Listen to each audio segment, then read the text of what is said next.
Hey everybody, welcome to the Brian and Pete podcast. Pete is out there being awesome somewhere. We bless Pete. Pete, whatever you're doing, wherever you are in the world, we just say, go Pete. Very excited for whatever God has for you this week. Today I get to spend some time with Naomi Stirrat of Celtic Worship. And maybe you know Celtic Worship, maybe you're aware of their ministry. But I have for a long time been wanting to interview her about her life and really her other sphere of influence. But Naomi, I'm so glad you're here. Thank you for taking the time to be on our podcast. Thanks. I feel like I should change my name to Pete to be here. We all want to change our name to Pete in order to. But no, I'm glad you're here, and Pete's glad you're here. So we're all blessing you. So Celtic Worship, it's kind of a big deal. I love what you guys are doing, but how did you get involved with Celtic Worship? How did it start? What's the beginning there? Yeah, well, the beginning was nothing to do with me. The beginning was a group of professional gigging musicians who all happened to be Christian and to be friends with each other, and they were playing at a festival called Celtic Connections, and that's a huge traditional music festival that happens in Glasgow every year, and they were all playing at different events, but there was no Christian event, no worship event, and they thought, okay, we've got all these people gathering in the city, we should put on a service. So it was Mary Marwick, who is the fiddle player, who arranged all that, and they did just a one-off service at Adelaide Place Baptist Church that was kind of Celtic arrangements of hymns that everyone knew, and I went along to that, and it was just incredible. It was a really moving event, a really significant event, because it was the first thing of its kind to take place during Celtic Connections, and it was never supposed to be a band. It was never supposed to be anything other than a one-off event. But people really liked it. People engaged with it, and so they were like, okay, let's do it again next year. But before that happened, a church in Paisley, Elam in Paisley, the drummer that Celtic Worship had at the time, we've had lots of different people in the lineup over the years, but the drummer Neil at the time, his church invited us to go and do some Christmas carols. Well, invited the band, sorry. I was attending because I'm married to the bass player, and Steph, who was doing lead vocals at the time, had a sore throat, and he was like, oh, if you're here anyway, can you just jump up on backing vocals? And so that's how I joined the band. Oh, wow. Yeah. You got in via sickness and sore throat. Yeah, I happened to be there. Right place, right time. And after that, we did a couple more events, but it wasn't really a band until the first album happened in 2018, I think that was. Wow. So, yeah. What do you think is so special about it? I have my thoughts on why I think it's special, but what do you think is so special about that ministry, Celtic Worship?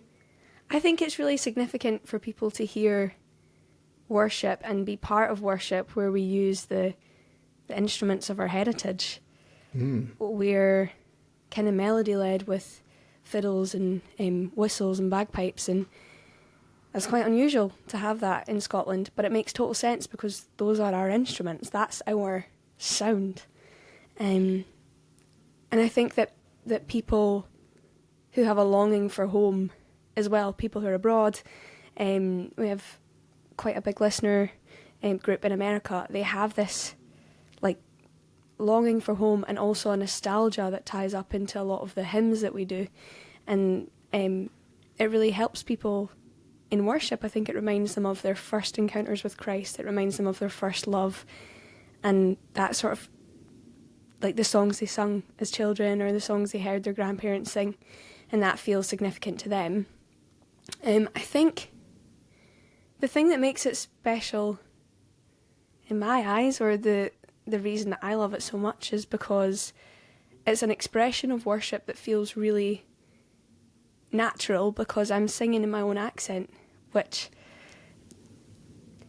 so often in Scotland we don't get to do, because songs are written for American voices or Australian voices or English voices. I'm talking about in contemporary worship, and they're amazing songs and they're brilliant and we use them at church, but I think that there's a slight disconnect because often they don't suit the way we speak.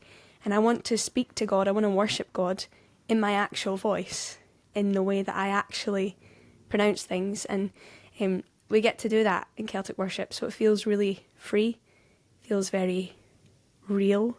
It's probably slightly disruptive to, I don't know, like, Brian, you're originally American, now a Glaswegian, but it might feel a little bit disruptive to you at points where you're like, oh, I wouldn't say that word like that. But I obviously lead worship at your church, and before me there was an English guy, and when he sang I would just automatically sing in an English accent.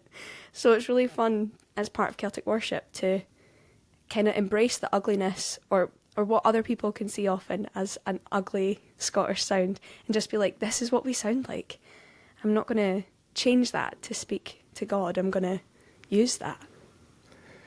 Wow, your answer is a million times better than my the most basic answer. I just have such a passion for cross-denomination everything. Praying together, unity, and just when I've gone to different Celtic worship things, you just see people from so many different churches, a wide spectrum of believers gathering together to worship united. And I just think that's really powerful. But Yeah, your answer was so brilliant. I love that. No, I agree. I think the cross-denomination thing is so powerful. It is. Like, you were there at our most recent Glasgow event, and Yeah. there's people from every background in that room. It was packed. Yeah. And we were like, what just happened? But also we've made it a rule in the band that we're not allowed to all attend the same church. And I think that is really significant as well. And that means that we don't come across as part of one group that's exclusive, that other people can't be a part of. And that's something that we've made that a rule.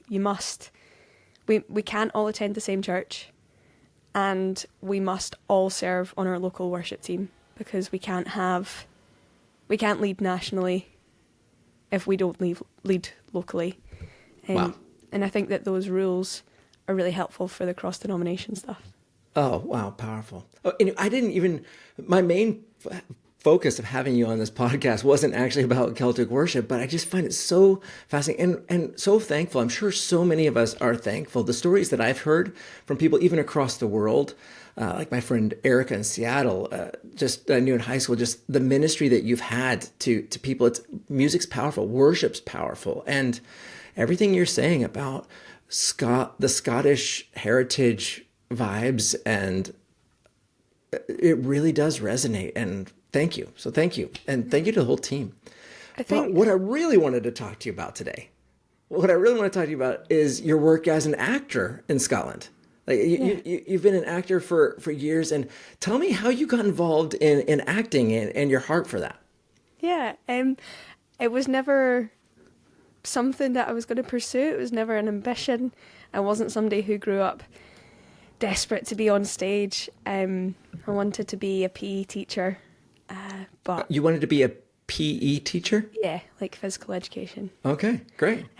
But I did better in my drama exam at school than I did in my PE exam. So when it came to applying for courses after school, I needed a course that I could defer entry to because I was going to YWAM. And so drama was one of those courses. So I thought, I'll go and do that, and I'll be a drama teacher. It's free to go to uni in Scotland. Woohoo! So I was like, I might as well go, even if I don't want to do the thing. So post YWAM, had been stirred and had felt this sort of, I don't know, like missional calling, but also wasn't really sure because there was no nation specifically on my heart or mind. thought about going back on staff, but I was like, I've got this place at uni, I'm just going to go. So I went, and it was very theory based, and it was really interesting, and I enjoyed it. But then after my second year, there was the opportunity to apply to a vocational actors training course, which would mean going from a class of 60 to a class of like 18. And I just really liked the sound of it. I was really drawn to it. I didn't know that being an actor was a job, or was going to be a possibility for me. But the course I'd be moving on to still meant I could be a drama teacher at the end if I wanted. But I started that course, and it was the chances of getting in were so low. And so at that point I prayed, and I was like, Lord, if this is something that you bring me into, I'll take notice. I'll take notice. Like, is this what you're calling me to? Got on the course and just had the best time. Just loved being around people. Loved connecting with people and storytelling with people. And God moved so dramatically in the lives of so many of my course mates. And there was so much resistance during that time as well that was difficult, but so much fruit. Like, people coming to me between classes wanting prayer, or like during that time one of the staff members was actually a Christian, and she was the only Christian that I knew in the industry, and she died during our third year, and I went to the funeral with somebody on my course who had taken a bunch of substances beforehand, and we're sitting there, and she suddenly sobered up and then had this overwhelming Jesus experience, and she's holding on to me, and she was like, what's happening? Like, what is this? And I was like, this is the Holy Spirit. Like, so many incredible moments like that gave me a sort of a taste of what it was like to be, I guess, to be a missionary, or to be like somebody who had read about or learned about at YWAM, whose life's purpose was to know God and make him known, was to respond to the Great Commission, but in this context of being at uni. Wow. So that's how I got into it.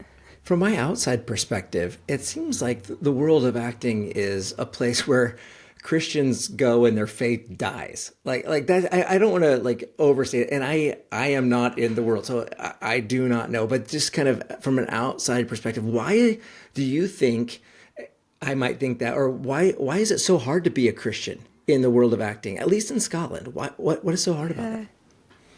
I don't know what it's like in the rest of the world. I only know what it's like here, but I've seen a lot of people sort of dip their toe in the water, like Christians decide, oh, I want to do this, and they either have totally compromised and have distanced themselves from Christ, or they've walked away from the industry, and that's so tell me more about that. So they go in and they kind of either just huck their faith to fit in with the industry, is that what you mean? Or deny their faith. Yeah. Just reject it. Yeah. Yeah. It's there's a lot of pressure, but there's also a lot of rejection, and I think that it can feel like a emotional beating a lot of the time. You're constantly putting yourself out there, and you're being written about in the newspaper. You're being criticised publicly. You're going for job after job, and you're getting rejections, and sometimes, like, your faith just grows really, like, weary in those situations. And I felt it myself at points where you're like, nothing seems to be working, nothing seems to be happening. I'm praying, maybe God's not leading me here. So then I guess that sort of pushes people away from the industry.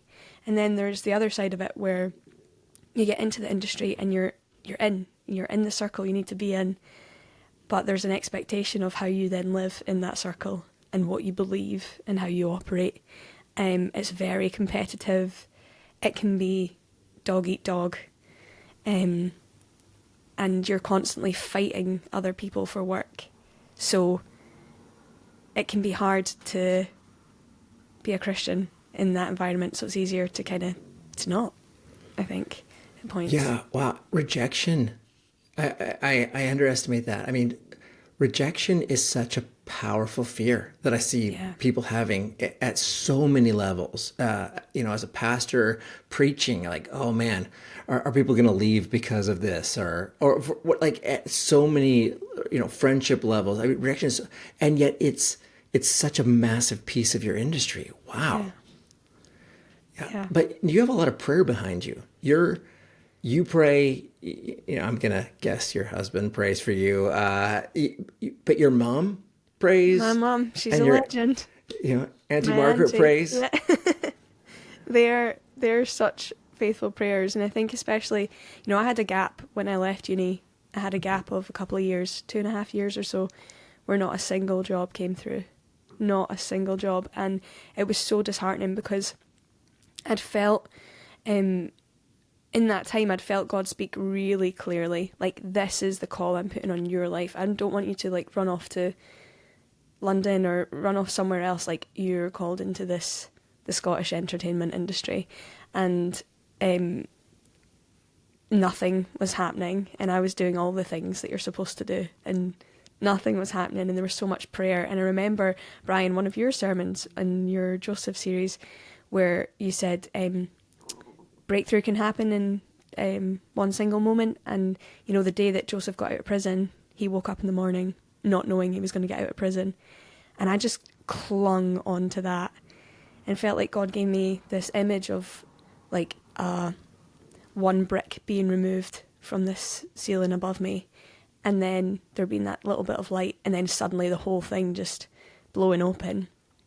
And that's kind of been what I've seen in my career over the last few years. One job opened up, and then suddenly, like, it's just been job after job, which has been amazing.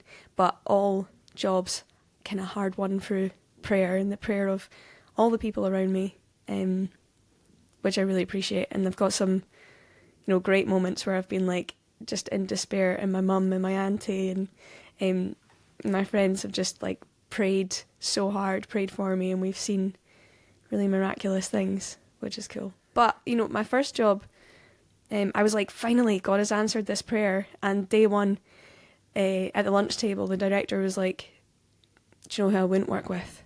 I wouldn't work with an effing Christian. I was like, First day, goodness. first job. It's finally happened. Like, it's finally happened. And, like, what do I do? And I think that was a really defining moment for me, because I was like, oh, if I deny Christ right now, like, that's it. Like, that's not cool. So I was like, I hope this doesn't make you feel uncomfortable, but actually I'm a Christian. You said that in that Yep. moment. Yeah. Day one. Yeah. And after that, for my next few jobs, I was like, right, I need to get this into conversation before anybody has the opportunity to say anything. So I would then try and find opportunities in the morning of day one on jobs to always just be like, yeah, so, what time are we working Sunday? Because I need to go to church. Like, trying to, like, get it in, which I don't have to do now, which is great. Because the industry's changed so much since then. That's brilliant intentionality. Like, it's so powerful. But so many people have those testing moments in their lives where there's the moment, and it's right at the beginning, and they choose their path. I marvel. I'm like, wow, you in your first day after almost 2 years, a year and a half or something like that. 2.5 years. 2.5 years. And then you get first. Naomi, It's wow. funny because I don't know, I guess the significance wasn't clear at the time, but I suppose looking back, you're like, oh yeah, that was choosing a lane. Wow. That's great. Now, you've had some really awkward moments. And it's some really great moments in this video. Every once in a while, I get little glimpses of it. Is there any, like, awkward moments where, I mean, besides the first day Yeah. of your job, where you've had a Jesus challenge moment, and yet maybe eventually somehow there's been an opportunity later on? Yeah, do you know what? I feel like there's been awkward moments on every single job. And then there's been fruit from those awkward moments. Like even from that first job, one of the later jobs, I ended up working with somebody else who was at the table at that time. Wait, you weren't alone at the table when that was said? No, this was in front of Every everybody Oh, I in the imagine it's project. like you and the person. No, no, no, And no. so everybody at the table is Yeah, there? it wasn't like loads of people. There was like 4 or 5 people. Oh my goodness. Yeah, it was horrible. I went home and cried. There was somebody at that table who I ended up working with on a later job, and I remember her, on that first day was like, she obviously felt uncomfortable and awkward at the moment, but was like, yeah, no, I'm not. I'm not going to say I wouldn't work with a type of person, but I'm really not interested in having a conversation about God. And then she was like, one day at this later job in rehearsal, she was like, Naomi, could we do Amazing Grace as a warm up? And I was like, yeah, okay. And then we just like had this moment of quiet and all sang Amazing Grace together, and she cried, and I was like, well, that's like grapefruit from that earlier awkwardness. Wow. Or lots of little comments about God botherers or whatever. It feels unfair though, because I feel like I don't want to, because there has been later fruit, I don't want to be like, oh, this person said this awful thing, when actually I've built relationships with these people now, and they're legends, and I can see God moving in their lives. One thing that is awkward is some of the things that you're asked to do, and you have to balance, like, is this really something that God's okay with me doing? Is he not okay with me doing this? And I had one awkward moment that I think we spoke about on Family Time, Brian, where I was just so... It was coming out of fasting week. I was praying about this job, and I was like, this job would be... It just seems impossible at this point, but like, it's been COVID time, like, financially, I really need some work. It would be great for my career to do a bit more TV. My favourite actors in this TV show, it would mean a lot of time with her. It would be so cool. It would be such a learning opportunity. But there's a sex scene in it. And I was like, this feels like it's not for me. And my mum and my auntie were on a FaceTime call to me, and they were like, you know what, like, let's just pray that you get this job and they cut that out. And I was like, you don't understand how this industry works. That's not going to happen. And then, lo and behold, that's exactly what happened. I got a phone call being like, oh, so you've been offered this job, and just so you know, they've cut out the sex scene. And I was like, what? Wow. Like, what? So awkward moments like that through prayer, thankfully, have been avoided. Yeah. Yeah, I wasn't even thinking about all the compromise situations. How do you think it's probably very significant for you to be even putting your cards on the table at the very beginning? Just be like, this is who I am, this is what I'm about. Yeah. To be honest, it's a lot easier now, because I'm kind of more in a more established place in the theatre in Scotland, where people are ready to listen and to change things if they don't suit. And I also have a brilliant agent now who totally gets me and is so respectful and is so wise, and who I really trust to have my best interests at heart. But earlier on, that was more difficult, and there's all sorts of things like, like I remember being asked about a TV show that I won't say the name of, and they're like, are you comfortable riding a horse? And I was like, actually, I hate horses. I can't ride a horse, don't even want to be anywhere near a horse. And then they were like, oh, because there's this part for a topless horse rider. And I was like, what? The horse is the problem. You should have led with that. Yeah, lots of moments where I was like, oh, or even little things like, will you go up for this gambling advert? I'm like, well, actually, that's destroyed a lot of the lives of the people in my city, so no, I'm not going to go for a gambling advert. Like, yeah. Wow. I don't know how I got onto that, but It's great.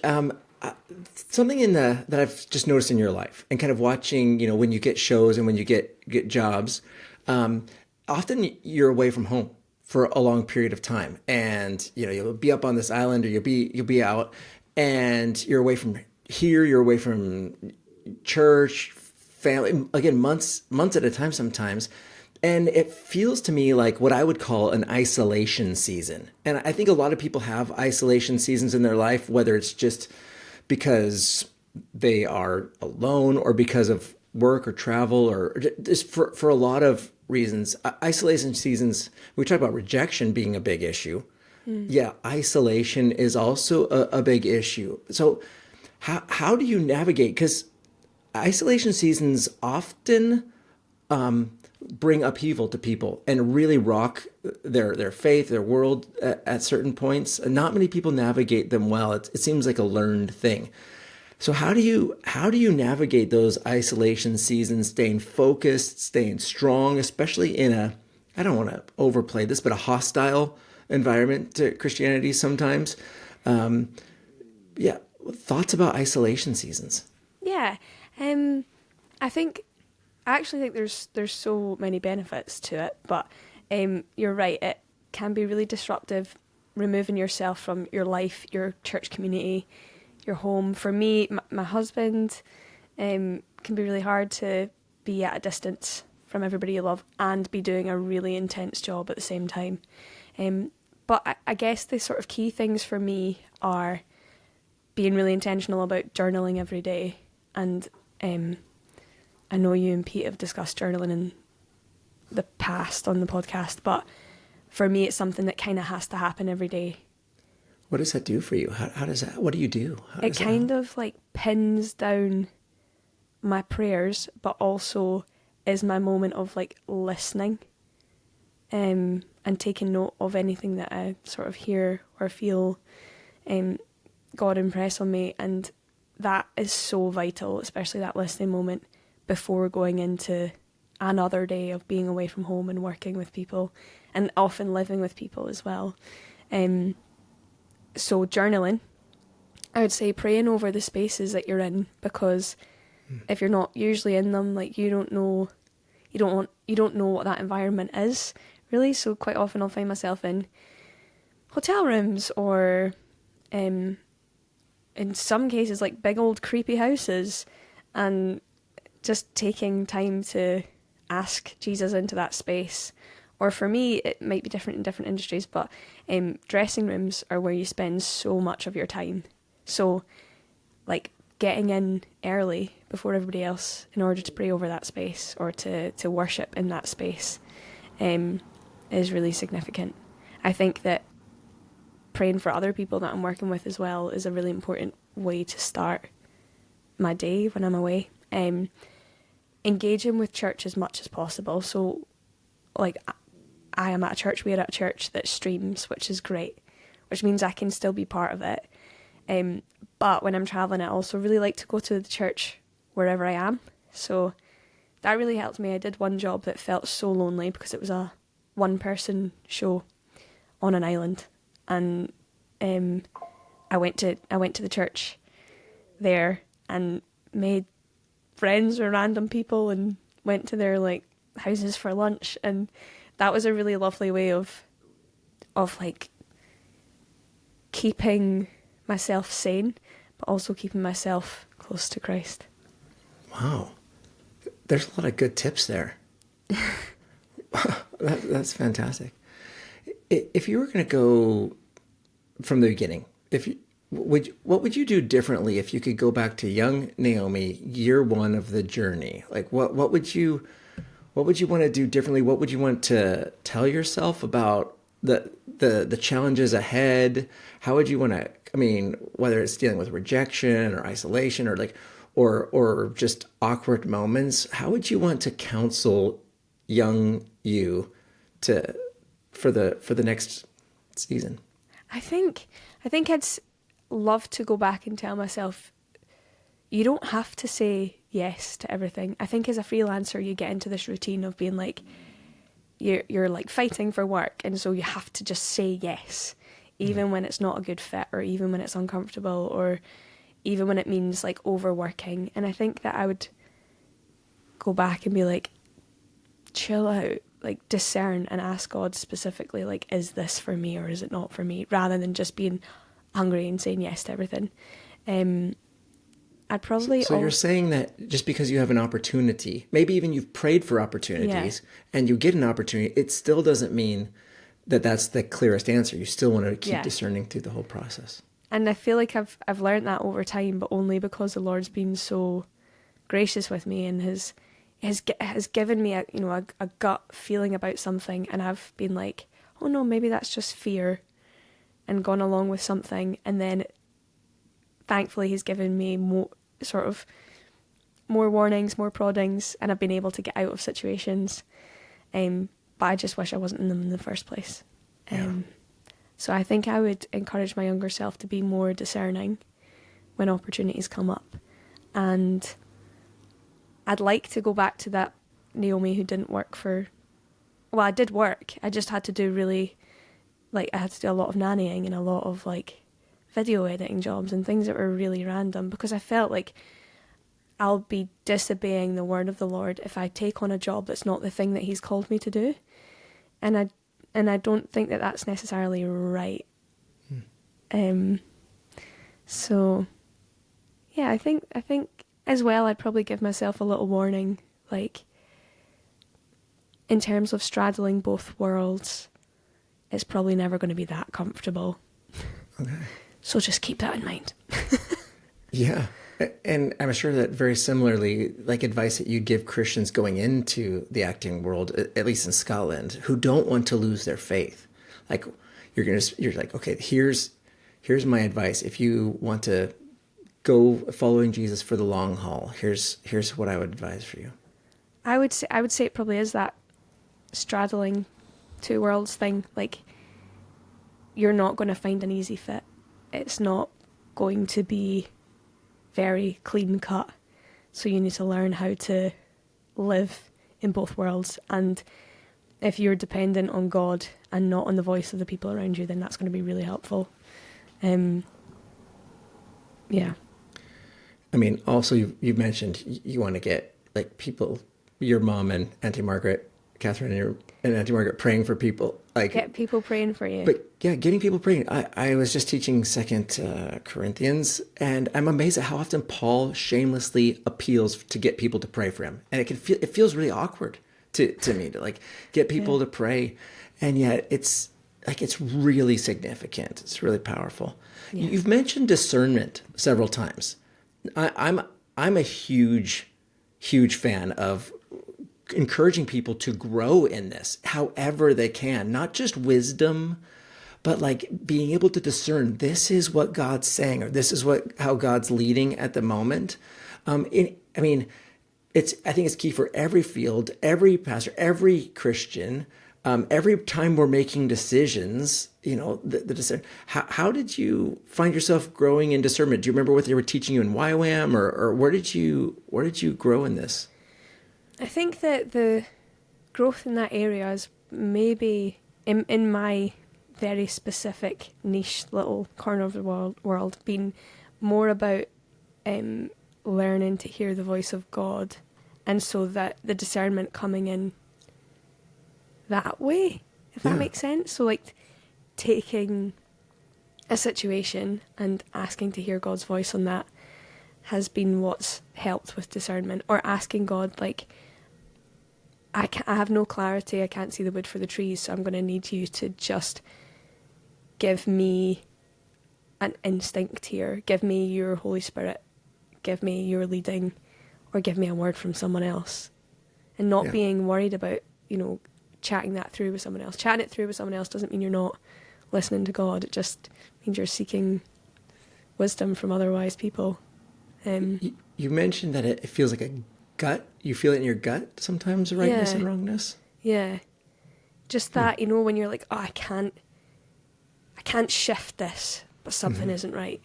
Yeah, and I guess it's the opposite of when people say, oh yeah, I felt a total peace about it. It's the opposite of that is the total unrest and the tension and the conflict that you feel in your body, or I can't sleep, or this is filling my mind, this is consuming me. This doesn't feel right. Yeah. You've probably learned the hard way. ignoring that, and then, Yeah. oops, I should not have ignored that. Yeah, I had one situation come up with a job, and on paper I was like, this is great. This is like a long contract. It's a great part. It really seems like it suits me. Of course, I'm just going to say yes straight away. And from that first yes, I just had this like weird feeling, but no reason to feel that feeling. Like no actual evidence to support the strange feeling I had. And it was a few months I was booked into that job to doing it, and it came to signing the contract, and I just couldn't do it. Like there was just this resistance in me that I was like, I feel sick. Like I feel really conflicted about this. And it was, I think, ultimately because they hadn't sent a final script through, so I thought I could be signing up for anything really. And I prayed about it, and I was like, I actually think I've been disobedient to your voice, God. And I think that you didn't actually want me in this job, and I need a way out now. And in his grace, he gave me a way out, but I had to give them a reason, and I had to say, listen, this is like compromising to me. This job is compromising to me in several ways, and one of them is my faith, and one of them is, actually, I think there's aspects of this that are really anti-Scottish, and I think that this is offensive in its content to people from islands, and I had to give all these reasons. And I felt so defeated afterwards, and I was like, that's me. Because I've been out of the game. I've not been auditioning for things because this was a long job. And then, out of nowhere, I got a Twitter message from this company that I'd studied at uni and admired so much, being like, hey, can we get your email address? And they'd seen me in a different show, and they cast me on the spot for a show that was happening at the same time as that other show would have, with better pay. Hey. A longer time period, and it was one of the best jobs of my life. It was like a site-specific job in a swimming pool, where I got to do stunts, and I was like, oh, God, you were so gracious to let me off when I was probably disobedient to your lead in there, and then you restored everything, and you gave me more than I could have had otherwise. So it's pretty amazing. Wow, almost like a convergence of your PE background. That's it. Yeah. A few final questions here. How can pastors and church leaders and intercessors and just fellow Christians better support and encourage people like you who are in the acting community or in any challenging field like this? Yeah, I think, of course, praying for them. This, as an, we used the word hostile before. This industry can feel hostile, but I actually think it's changed. I think it's changed so much, and I think there's such an openness, and my pals are so open. They're so spiritually open right now, and I want them to see Jesus and not go down other spiritual avenues. So be praying that this openness, this hunger is met by God. And there's not that many Christians in the industry. So I can't be with all those people, and neither can the other 5 Christians in Scotland who are working in this industry be with all those people. So Holy Spirit has to meet them in dreams and do those dramatic things. I think a really practical way that church leaders and people in churches can support those working in areas like the performing arts or more kind of unusual industries is to just bear in mind that we are straddling two worlds. I don't feel completely understood at church, and I don't feel completely understood at work. And for me, that's really helpful that my husband is a musician, because he sort of walks that same line. But there's moments in church where people ask you things like, so is that your actual job? Or I heard someone say to my husband recently, so is that what you want to do? And you're like, you have no idea. He's worked his socks off and has a significant role in the music industry in Scotland, and you're being so insulting when you tell me you're a lawyer. I'm oh, so is that what you want to do?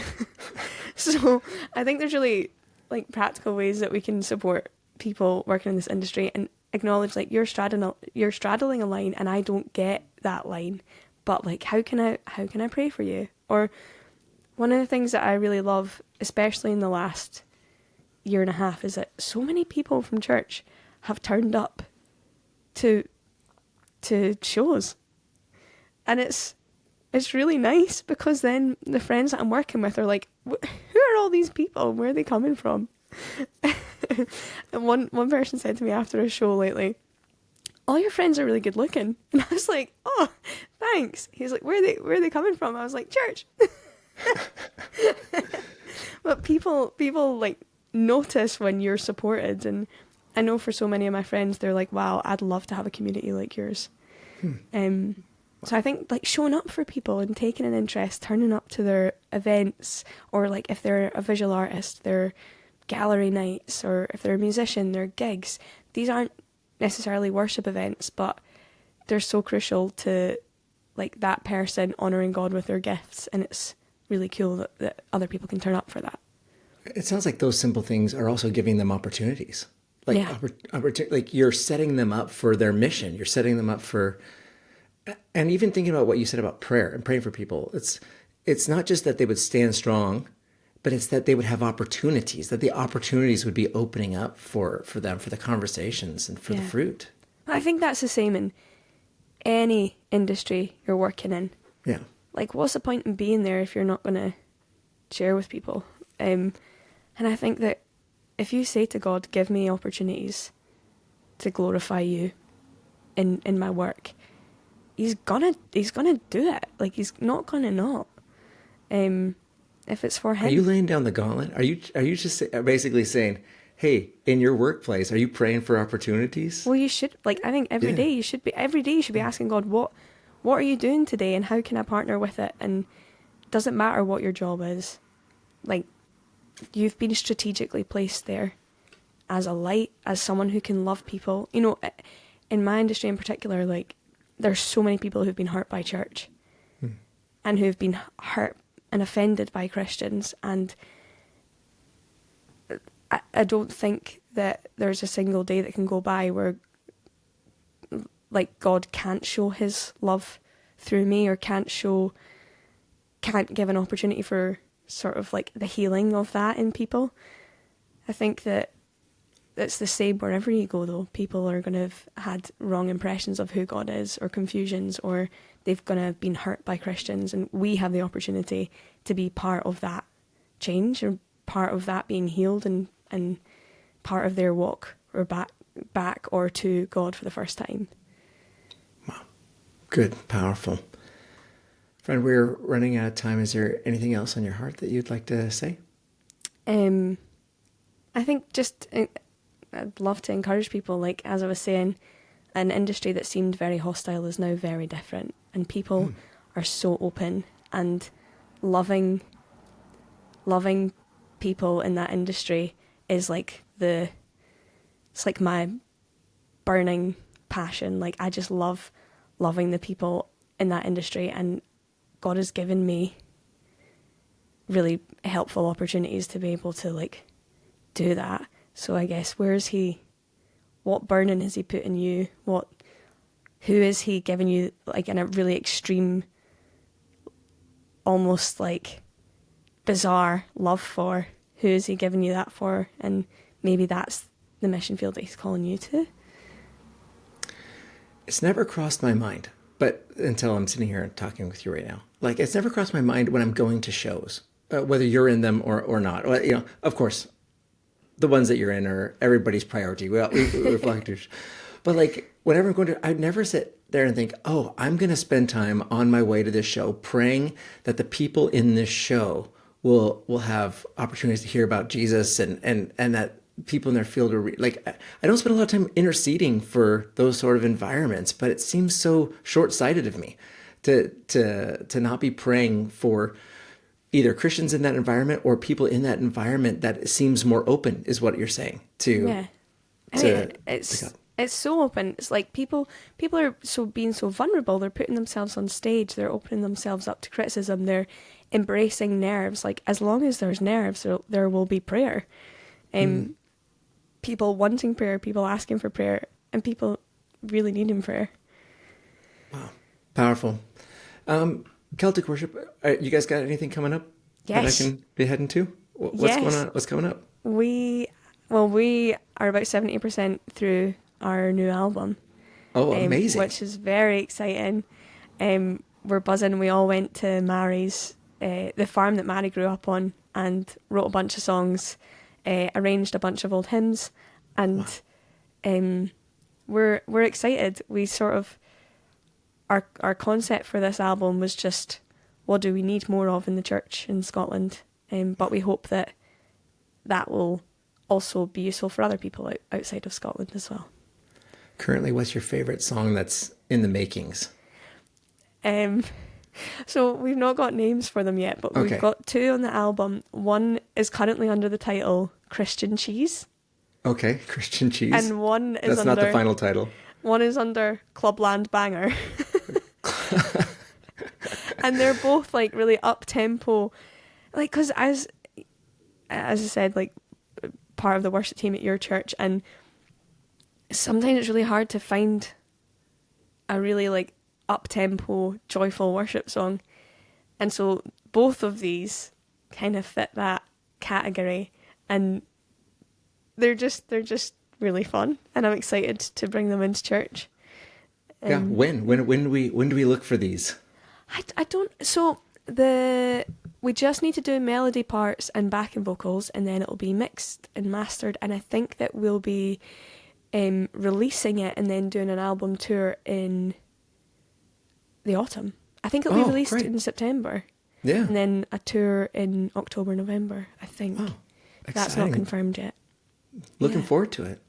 Naomi, thank you. Thank you for this time. I really appreciate you. I really appreciate even just the years of watching you navigate these two worlds. And I marvel at what God's been doing in you, but really through you, through your different fields. Just love seeing God's hand on your life. Thank you for joining this podcast. Thanks for being my pastor. Right, blessings, friend. Bye. We hope that you enjoyed today's episode of the Brian and Pete podcast. If you found this episode helpful, share with a friend and be sure to rate, review, and subscribe to our podcast so you don't miss an episode. Brian is the pastor of Rehope Church, a multi-site church that started in Glasgow. He is also the founder of Scotland Bible School, a 3-year Bible school where students study every book of the Bible. Pete is the pastor of City on a Hill, a multi-site church across Edinburgh and the Lothians. He also leads Go Global, a family of hundreds of churches spanning 17 countries. If you'd like to submit a question to Brian and Pete, please email brianandpetepodcast@gmail.com. We look forward to having you join us for next week's episode.